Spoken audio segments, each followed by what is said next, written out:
and particularly the relationship between American presidents and Saudi kings.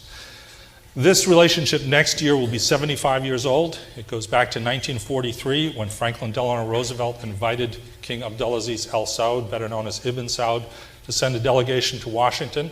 He sent Princes Faisal and Khalid, two future kings. They stayed at Blair House. They were, I would say, wined and dined, but they obviously weren't wined. They were dined in the White House. Juiced.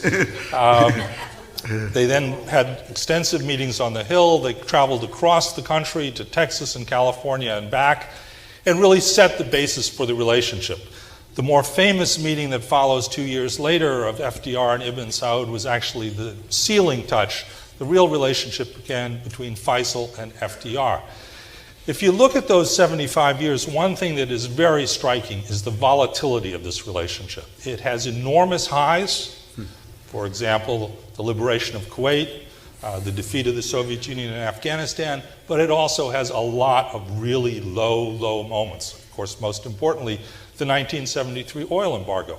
No country has ever done as much economic damage to the United States as Saudi Arabia has. Not the Soviets, not the Nazis, nobody. Saudi Arabia has done more economic damage to us than any other country. And there have been very low moments. I call them near-death experiences in the book. There was a near-death experience in the Obama administration over the Arab Spring, particularly over the Arab Spring in Bahrain, where the Saudis came close to the point of saying, we're going to use oil as a weapon again. If you look at the relationship today, I think there's a paradox. Superficially, it's better than ever.